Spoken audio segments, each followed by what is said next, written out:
जी बच्चे, अब आवाज क्लियर है? जी मैम अब क्लियर है। चलिए जी, हम बात कर रहे थे कि सोल प्रोप्राइटर या पार्टनरशिप का बिजनेस अगर आपने स्टार्ट करना है तो आपको किसी से परमिशन लेने की जरूरत नहीं है।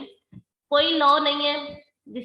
लॉ पार्टनरशिप के लिए है लेकिन कंपल्सरी नहीं है कि आप उसके थ्रू रजिस्टर्ड भी हो। अगर आपने पार्टनरशिप या सपोज आपने कोई बिजनेस स्टार्ट करना है, आपने गली में कोई स्टोर खोलना है या कोई ऐसी दुकान खोलनी है, तो क्या किसी से परमिशन लोगे? क्या कोई लॉ की रिक्वायरमेंट है आप लोगों पे? हमने कहा ऐसा हमने नहीं पढ़ा कि ऐसी कोई रिक्वायरमेंट होगी। तो सोल प्रोप्राइटरशिप के लिए हमने कहा कोई रिक्वायरमेंट नहीं है। पार्टनरशिप का लॉ रिक्वायर नहीं करता, हमने कहा रेगुलेट कर रहा होता है लेकिन कंपल्सरी नहीं होता रजिस्ट्रेशन वगैरह। लेकिन अगर आपने कंपनी स्टार्ट करनी है तो लॉ है जिसे हम कंपनी ऑर्डिनेंस 1984 कहते हैं, वो आपको रेगुलेट कर रहा होता है। वो कंपनीज को बता रहा होता है कि क्या क्या उनकी बेसिक रिक्वायरमेंट है, अगर उन्हें रजिस्टर्ड होना है तो किन रिक्वायरमेंट को पूरा करना है, काम कैसे परफॉर्म करना है। हमने कहा ये लॉ कंपनीज को रेगुलेट कर रहा होता है, कंपनीज ऑर्डिनेंस 1984। हमने कहा अब लॉ रेगुलेट कर रहा है तो कौन से लोग होंगे, जो कोई बॉडी तो होगी ना, कोई एंटिटीज तो होगी जो देखेगी कि कंपनी क्या एक्चुअल में वैसे ही काम परफॉर्म कर रही है जैसा उसे ऑर्डिनेंस कह रहा है।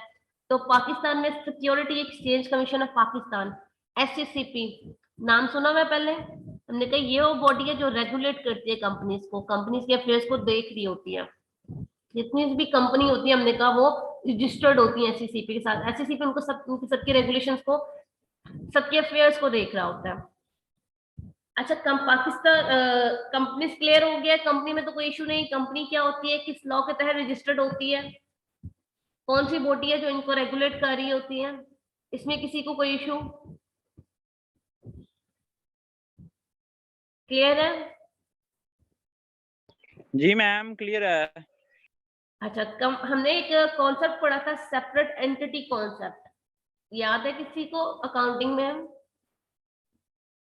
सेपरेट एंटिटी कॉन्सेप्ट जी मैम। क्या था बच्चे वो जो हमने पढ़ा था? तो बताएगा कि सेपरेट एंटिटी कॉन्सेप्ट क्या था?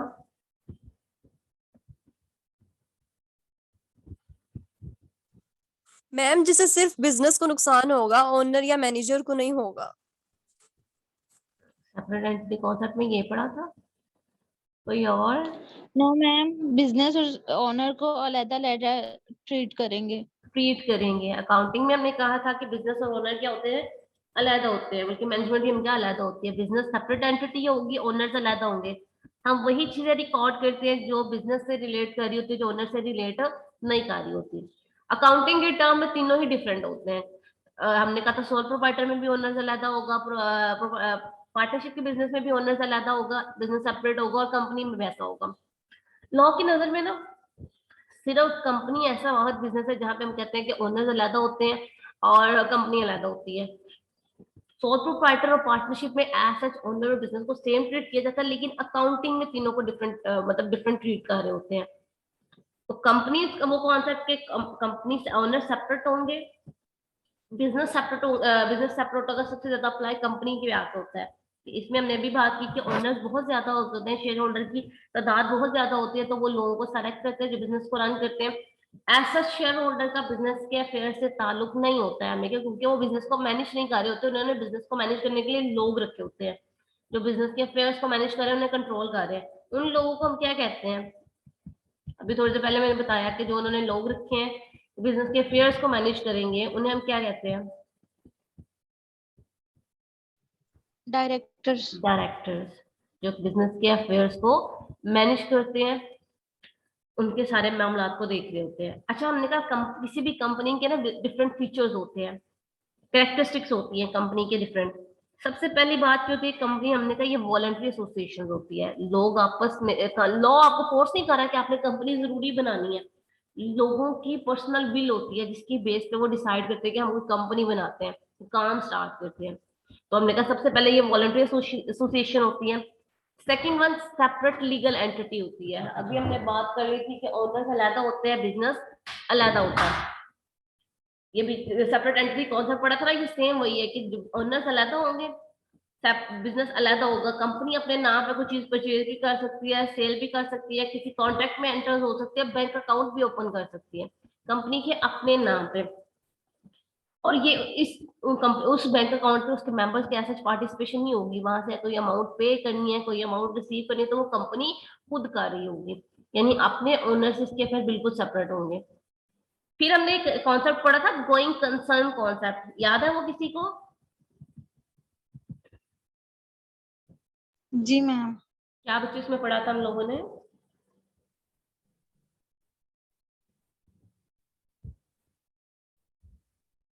मैम जब हम कौन सा बिजनेस कॉन्सेप्ट दोबारा बताएं? Going concern concept. मैं बताऊं? जी बच्चे आप बताओ। मैम इसमें ये है कि हम लोगों ने जब बिजनेस स्टार्ट करना है तब हमने ये नहीं सोचना कि हमने इतने पीरियड के लिए बिजनेस स्टार्ट करना है, हमने बस यही सोचना है कि हम बिजनेस को इंडेफिनिट टाइम पीरियड के लिए कंटिन्यू करेंगे। Very good. कंपनीज में भी सेम यही रूल लगता है। हमने कहा कंपनी जब स्टार्ट करते हैं, कंपनी की परपेचुअल सक्सेशन इसे हम बेसिकली कहते हैं। इसका मतलब क्या होता है कि कंपनी चलती रहेगी, चाहे कोई ओनर आए, चाहे कोई ओनर छोड़ के चला जाए, चाहे डायरेक्टर रहे, चाहे डायरेक्टर चले जाए। नॉर्मली आप सोल प्रोप्राइटर देखो ना, अगर कोई जिस सिंगल ओनर है, अगर वो ओनर मर जाए तो हमने कहा उसका बिजनेस क्या होगा? बंद हो जाएगा। अगर कहीं गले मोहल्ले में दुकान खुली है, दुकान वाला मर जाए तो हमने कहा क्या होगा? दुकान नॉर्मली बंद कर देते हैं। या अगर उसको कोई बेटा हो तो हमने कहा वो जरूरी है वो चला सकता है, लेकिन नॉर्मली यही होता है कि वो बंद हो जाएगा। इसी तरह सेम पार्टनर्स में होता है। अगर किसी पार्टनर की डेथ हो जाए, हमने कहा दूसरे पार्टनर भी बिजनेस बंद कर देते हैं, जी चलो जी अपने अपने पैसे निकालते हैं, चले जाते हैं। कंपनी के केस में नहीं ऐसा होता।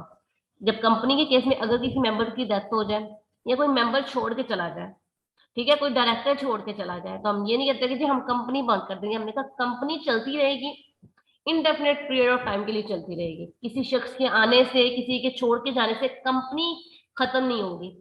ठीक है, तो ये कंपनी कौन खत्म कर सकता है? हमने कहा सिर्फ लॉ ही खत्म कर सकता है। लॉ के थ्रू आप खत्म करना चाह रहे हो या आप खुद खत्म करना चाह रहे हो, एट द एंड तो खत्म कर सकते हो। किसी के आने से, किसी के जाने से, किसी की डेथ से, तो हमने कहा कंपनी को आप खत्म नहीं कर सकते। इसलिए कहते हैं ये परपेचुअल सक्सेशन होती है या परपेचुअल एग्जिस्टेंस होती है, कंटिन्यू पीरियड के लिए होती है। फिर कंपनी के एक और फीचर क्या होता है, इसकी कॉमन सील होती है। अब कॉमन सील क्या है? बेसिकली अगर किसी फिजिकल पर्सन, हमने पहले बात कर ली, कंपनी तो आर्टिफिशियल पर्सन है। आर्टिफिशियल पर्सन क्या हमने कहा नजर नहीं आ रहा, लेकिन हम कह रहे हैं एग्जिस्ट कर रहा है। कहाँ एग्जिस्ट कर रहा है? पेपर्स की फॉर्म में एग्जिस्ट कर रहा है जी, कागजों में एग्जिस्ट कर रहा है। अब अभी हम ये भी कह रहे थे कि कंपनी ने कॉन्ट्रैक्ट्स में एंटर होना है। कंपनी बैंक अकाउंट भी खोल सकती है। अगर आपने किसी पर्सन के साथ कॉन्ट्रैक्ट में एंटर होना होता है ना, सबसे मेन जो आपका होता है, आप साइन करते हो।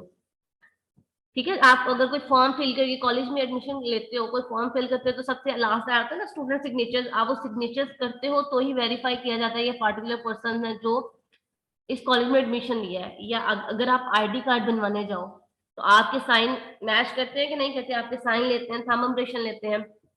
या सेम अगर बैंक में अकाउंट ओपन करो तो हमने कहा आपके फिर भी साइन लिए जाते हैं। अभी अभी हम कह रहे थे कि कंपनी भी अकाउंट ओपन कर सकती है, तो कंपनी तो फिजिकल पर्सन ही नहीं है, ये तो साइन ही नहीं कर सकती, तो फिर कैसे वेरीफाई करें? हमने कहा लोग इसे रन तो कर रहे हैं, जिसे हम डायरेक्टर्स कह रहे हैं, लेकिन क्या वो अपने डायरेक्टर्स अपने साइन करेंगे? हमने कहा मिनिमम हम कह रहे हैं कि 7 मेंबर्स हो तो डायरेक्टर्स भी इतने होने चाहिए। अब क्या वो सारे के सारे लोग साइन करें? हमने कहा ऐसा नहीं होता। कंपनी में एक स्टैंप होती है। कंपनी जब भी किसी कॉन्ट्रैक्ट में एंटर होती है ना, हमने कहा ये साइन तो नहीं कर सकती, इसीलिए साइन की जगह पे वो स्टैंप लगाई जाती है। आप किसी कॉलेज की अक्सर देखा होगा कि कॉलेज का अगर फॉर्म फिल कराओ तो वो स्टैंप्स लगाते हैं। बैंक की स्टैंप्स होती हैं। ठीक है, आप आपदा वगैरह में कोई काम के लिए जाओ तो वो स्टैंप्स होती है। वो सारी क्या बेसिकली कंपनीज ही हैं जो क्या कर रही है, क्योंकि हमने कहा आर्टिफिशियल पर्सन है, साइन नहीं कर सकती, तो साइन की जगह पे क्या लगाते हैं? स्टैंप लगाते हैं। और स्टैंप को हम क्या कंसीडर कर रहे थे? हम कहते हैं कि ये कंपनी के सिग्नेचर्स ही हैं। तो उस स्टैम्प को हम कंपनी में क्या कहते हैं? कॉमन सील कहते हैं। स्टैम्प्स या सिग्नेचर्स को के लिए जो पार्टिकुलर टर्म यूज की जाती है उससे हम कहते हैं ये कॉमन सील है। क्लियर हो गया कॉमन सील का? Yes ma'am. ये कंपनी के ऑफिशियल सिग्नेचर्स ही होते हैं। अच्छा, जिन डॉक्यूमेंट पे कंपनी ने कोई कॉन्ट्रैक्ट में एंटर हुई है, जिन डॉक्यूमेंट्स पे ये कॉमन सील नहीं होगी, ये स्टैंप नहीं लगी होगी, सिर्फ डायरेक्टर्स के सिग्नेचर्स होंगे, हमने कहा वो डॉक्यूमेंट वैलिड कंसीडर नहीं किया जाएगा। वो ये समझा ही नहीं जाएगा कि ये कॉन्ट्रैक्ट है, क्योंकि कंपनी की स्टैंप उस पर नहीं लगी हुई। फिर कंपनी का जो एक और फीचर्स होता है वो होता है limited liability. Partnership, sole proprietor का अगर बिजनेस है, उसने कारोबार स्टार्ट किया है, अगर बिजनेस उसको लॉस हो जाता है बिजनेस में। सपोज हमने कहा 10,000 लगाए थे उसने कारोबार शुरू करने के लिए, फिर उसने कहीं से उधार चीजें खरीद ली 20,000 की, 15,000 की, सपोज उसने उधार माल उठाया था मार्केट से। कुछ लोगों के उधार पैसे भी लिए हुए थे, उनको वापस करने थे, बैंक से लोन लिया तो वो भी वापस करने थे। अब उसे कारोबार में लॉस हो गया। अब वो जो सिंगल ओनर है वो अगर कहे कि मैंने तो सिर्फ 10,000 लगाए थे तो मैं तो इतना ही नुकसान भरूंगा, तो क्या ऐसा होगा कि जिस लोगों के उन्होंने पैसे लिए हुए हैं या जिससे उधार माल उठाया हुआ है वो उसे माफ कर दें, जी इसने तो कारोबार में 10,000 लगाए हुए थे। वो कहेंगे अगर तुमने 10,000 ही लगाए हुए थे तो हमसे उधार माल क्यों उठाया या हमसे उधार पैसे क्यों लिए? क्या वो उसके पैसे माफ कर देंगे? क्या वो उसके घर आके नहीं बैठ जाएंगे, जी पैसे दोगे तो तुम्हारी जान छूटेगी वरना हम तुम्हारी जान नहीं छोड़ेंगे, हम तुम पे केस कर देंगे, ये कर देंगे? क्या होता है नॉर्मली? मैम वो अगर लिखवा ले कि भी इतनी देर के लिए उधार लिए हैं तो फिर तो नहीं ना केस कर सकता उतने टाइम के लिए। केस नहीं कर सकता लेकिन वो उससे पैसे तो मांग सकता है ना। उसे ये तो नहीं कह सकता जी तुमने 10,000 से कारोबार शुरू किया था तो ठीक है जी, इतना अगर मेरा इतना नुकसान भर दो बाकी पैसे मैं तुम्हें छोड़ दूंगा। क्या नॉर्मली ऐसा छोड़ देते हैं पैसे? नो मैम नहीं छोड़ते, लेकिन अपना अच्छा बंदा हो वो छोड़ भी देता है। क्यों छोड़ेगा? कोई अपना लॉस क्यों करेगा? मैम कई कई बहुत अजीज होते हैं जो छोड़ देते हैं। वो एट द एंड जब उन्हें पता लग रहा होता है कि आप इस बंदे के पास कुछ भी नहीं रह गया, इसके पास बेचने के लिए अगर तुम्हारे पास घर होगा या कोई जमीन पड़ी होगी तो वो कहेगा ना इसको बेचो और मुझे पैसे दो, मैम नॉर्मली यही वो कहते हैं। बिजनेस किस्त कर देगा, किस्त कर देगा ना। अगर किसी के पास कुछ नहीं होगा वो उसे मार भी दे तो कोई मिलना नहीं, फिर वो किस्त ही करेगा, यार इतने टाइम के लिए आप दे दो हमें पैसे, Aahista Aahista. At the end जब उसको पता लग जाए कि अब इसके पास कुछ भी नहीं है, कोई बेचने को भी लिए भी नहीं है, अब मैं इसकी क्या करूंगा, इसको मुझे कुछ दे ही नहीं सकता, तो फिर वो अच्छे लग छोड़ेगा नहीं। वो एट द एंड उसे अपना लॉस ही समझेगा, चलो अब ये मुझे मिलने ही नहीं है। जिसे हमने बैड डेट्स कहा था कि ये पैसे रिकवर ही नहीं हो सकते, अब हमें पता लग गया जी। क्लियर? या हमने कहा जब तक तो उसको उम्मीद है कि मिलेंगे वो तब तक तो आपके पीछे पड़ा रहेगा, मांगता रहेगा। यानी जितने पैसे आपने लगाए थे आपकी लाइबिलिटी उससे ज्यादा की बन गई ना इस केस में। जब आपको लॉस हो गया, लगाए 10,000 थे, अगर माल 20,000 का उठा लिया तो अब लाइबिलिटी 20,000 की बन गई। इसे हम कहते हैं अनलिमिटेड लाइबिलिटी। यानी जितने जितने पैसे से मैम अनलिमिटेड बेसिकली लाइबिलिटी कहा जाता है। अनलिमिटेड लाइबिलिटी होती है स्मॉल प्रोप्राइटर में और पार्टनरशिप के बिजनेस में। इसमें नॉर्मली क्या होते हैं कि अगर आपको कोई लॉस हो जाए और आपके पास पैसे नहीं है उस लॉस को पूरा करने के लिए, तो आप जो ओनर होगा या पार्टनर्स होंगे उनकी जो पर्सनल प्रॉपर्टी होगी उसको भी सेल किया जा सकता है उस लॉस को पूरा करने के लिए। पर्सनल प्रॉपर्टी में उनका घर आ सकता है, उनकी लैंड आ सकती है, उसके अलावा कोई भी उनके पास चीज है, कार होगी, कुछ भी हो गया, जो बिजनेस को यूज करने के लिए नहीं दी थी उन्होंने। लेकिन अगर लॉस हो जाए तो हमने कहा उनकी पर्सनल प्रॉपर्टी सारी की सारी चली जाती है। ये किस केस में होगा? सोल प्रोप्राइटर में और पार्टनरशिप में। कंपनी के केस में ऐसा नहीं होता है। इसमें जो मेंबर्स होते हैं, जो ओनर्स होते हैं, उनकी लायबिलिटीज लिमिटेड होती है।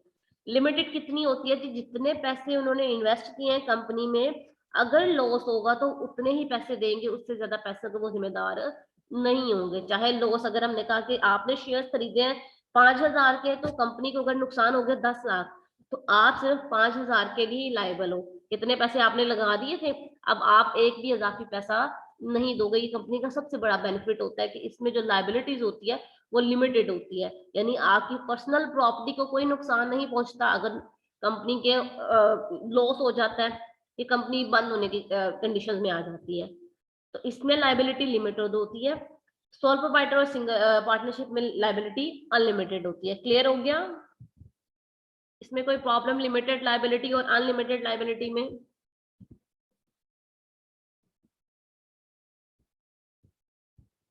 क्लियर है बच्चे? Yes ma'am. नेक्स्ट हमारे पास जो इसका फीचर है वो है ट्रांसफरेबिलिटी ऑफ शेयर। अच्छा, सिंगल ओनर अगर होगा ना, उसने अपना बिजनेस किसी को बेचना है तो वो इजीली बेच सकता है। एक ही ओनर है, उसने फैसला करना था वो जिसको चाहे अपना बिजनेस बेचते, उसने अपना बिजनेस इजीली बेच सकते हैं। पार्टनरशिप बिजनेस में अगर आ जाए ना तो पार्टनर्स नॉर्मली कहते हैं कि हम चारों अगर मिलके काम कर रहे हैं ना, सही तरह अगर नहीं आ किसी ने, रही, आप आ रही आवाज मैम? जी बच्चे कोई इशू है? आवाज कट रही है मैम जी। आवाज कट रही है? बल्कि अब तो क्लियर आ रही है। सबको इशू यही आ रहा है, कट रही है कि कुछ लोगों को क्लियर भी आ रही है? इसमें हम कट रही है। आज नेट भी सही है, ऐसे ही शायद कोई एरर आ रहा है। अभी क्लियर आ रही है कि नहीं आ रही? अभी क्लियर आ रही है, बीच में कुछ पॉइंट हैं जब वो आप बोलने लगती हैं तो वो कट जाते हैं। लिमिटेड लाइबिलिटी वाला क्लियर नहीं हुआ, फिर आप लोगों को दोबारा कराऊं? नो मैम, वो क्लियर नहीं है मैम, वो आगे। हाँ तो 6 वाला दोबारा बता दें। उसी पे भी, वो तो अभी हमने किया भी नहीं है ना। ट्रांसफरेबिलिटी ऑफ शेयर्स का मतलब ये होता है, देखो अगर कोई सिंगल ओनर है, उसने अपना कारोबार किसी को बेचना है तो वो इजीली बेच सकता है। अगर पार्टनरशिप बिजनेस है, 4 पार्टनर्स हैं, वो मिलके काम कर रहे हैं, अगर कोई